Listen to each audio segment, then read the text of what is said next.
Death Stranding 2 finally confirmed, PlayStation 5, and so there are several trailers. Actually two that I watched multiple times. I watched the Judas trailer probably 5 times, and I watched the Death Stranding 2 trailer several times. And that's not like me at all. I don't really buy in the hype too much. I also don't like seeing too much of a game. I kind of just buy in early and then say I'll see you when you come out. Don't want to spoil too much. But man, Death Stranding 2 looks so awesome. Can we just talk about the villain at the end, dude, and how amazing? Is it the same? Because it's Troy Baker. Is it the same? I don't want to spoil the game, but is it the same person as the first game? The same character? I don't know. I loved that character with the Egyptian cape and the skull mat. Absolutely awesome. I don't know how. My brother and I were texting about the trailer, and I was like, how is it that they make villains so much better than almost everyone else? Like the most compelling, strangest villain. He is literally playing some sort of weird future guitar. And I'm like, yeah, okay, cool. I'm down, dude. Whatever's going on here, I'm totally down with it. He's got the red mask on. He's taking it off as the trailer ends. He strikes whatever that guitar-like thing is that's slung around him. I don't know what the hell that thing is. And the things around him come to life. Very curious if it's the same character. I really don't want to talk more about it because I don't want to spoil Death Stranding.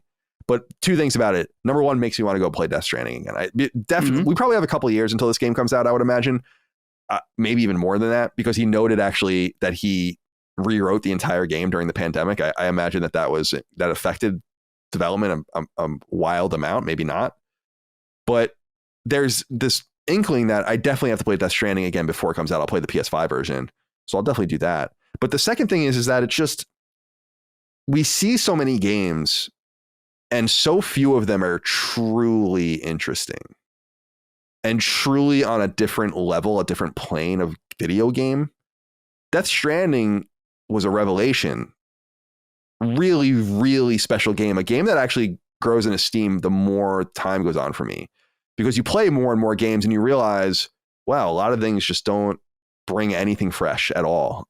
And somehow this weird FedEx, foot delivery man simulator ended up being this absolute masterpiece of a game. So seeing Death Stranding 2, even though it's early, who knows if it's even going to be called that. Seeing an older Sam Bridges, a great Sam Bridges, just good shit, man. So talk to me about Death Stranding 2. Yeah, well, you brought up the naming about it, which it's in the trailer. It's referred to as DS2.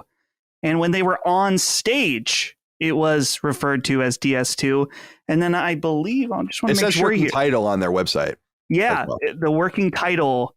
So maybe this game will not be called Death Stranding 2. It doesn't seem like it right now, which is interesting. And I think that the biggest question that I have in my mind is how this game will be different from the first. I don't think we're getting another delivery simulator or whatever you want to call the gameplay from the original. It'll be I wonder if it'll be more combat focused, more stealth focused. I hope it's not combat focused. I don't know. That's the thing. I'm just very unsure about what this game could be, but that's actually exciting to me. Just that I really hope it's not just an evolution of the original. I love the original. I think that the way that he was able to make a mechanic or many mechanics around delivering stuff really fun was really cool.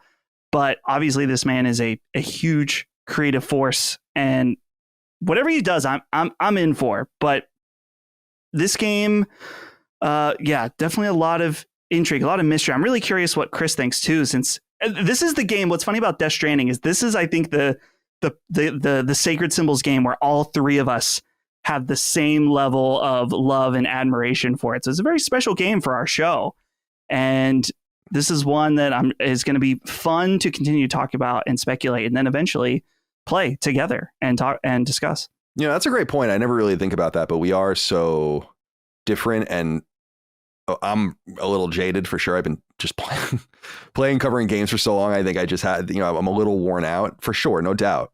So it takes a little bit more to get me And it is cool when we all kind of overlap, which doesn't happen very often. Although I do like that it doesn't happen very often because it gives us the greatest breadth of coverage as opposed to us just covering the same games over and over again. PS5, by the way, obviously going to be on PS5 only. And I'm sure it will be on PC as well. Interesting thing to keep an eye on. Does 505 Games publish Death Stranding 2 on PC? Because that was a weird move. And I don't know. See, the reason I say this is because logic would dictate there's no way Sony's letting them publish this game. They own the IP. They're funding the game. However, I would have thought the same thing with Control 2, which was a game that 505 funded and published. They funded and published the original Control. And I was surprised that Remedy was like, why wouldn't you just do it yourself? You don't even need them to do this. But they got the game and it had a $50 million budget and all the rest. So what I'm saying is I wonder if there's some sort of contractual thing where it's like, well, if you're going to do it again, we do get the PC rights again and so forth. I'll be interested to watch that because the situation with PC now is different than the PC situation then. And people might remember that Death Stranding was announced for PC before it came to PS4 and it was weird. Everyone was like, this is weird, but it's not like that anymore. So I'm sure Sony would want to do it themselves. The question is, will they be able to do that? But this was inevitable. And let me ask you this as an exit question. Would you have preferred a new game from Kojima out of like a PlayStation exclusive, but something else? Because I actually think there's a lot more to say about Death Stranding. I'm quite pleased he's going back into it. And I can imagine multiple games, not just one. I feel like this could be a new Metal Gear style thing where he has much more to say. Although he always wanted to not stop playing. I think he was kind of forced to make Metal Gear after the second one. But anyway, I'm going on and on. What do you think? I think that my gut says I would want something different, but the logical side of me trusts Kojima that if he has more to say, then it's going to be good. So I'm in for Death Stranding 2. And as a Kojima fan and not just a PlayStation fan, he is doing something else with Xbox. So we can see him flex in a totally different way at some point. I'm guessing that's going to be far away, but this isn't the only thing he's doing right now. So that's good too. He did confirm that he was working on something else, like something experimental. It's conjecture because we don't really know, but it has been said that it might not even really be a game that he's doing with Xbox because it has something to do with xCloud, I think. And who knows what he's doing. There's no way that Sony didn't try to buy Kojima Productions. So I really wonder what his intent is because he could have cashed out easily by now. Easily. I think Sony would have bought Kojima Productions before they even released Death Stranding. And then certainly afterwards, while it wasn't a sales darling, God of War, I don't know. I don't want to speak out of turn, but I would say God of War Ragnarok probably already sold more copies than Death Stranding did. And total. Sounds about right. And so I'm not saying that they made a shit ton of money on it, but that's just something you want to lock down as a prestige situation. So he is able to be flexible with all the different powers that be is his choice. And he's certainly going to explore it because there's just no way that multiple studio. I'm sure Sony wasn't the only one. I'm sure Microsoft got in and tried to buy it too.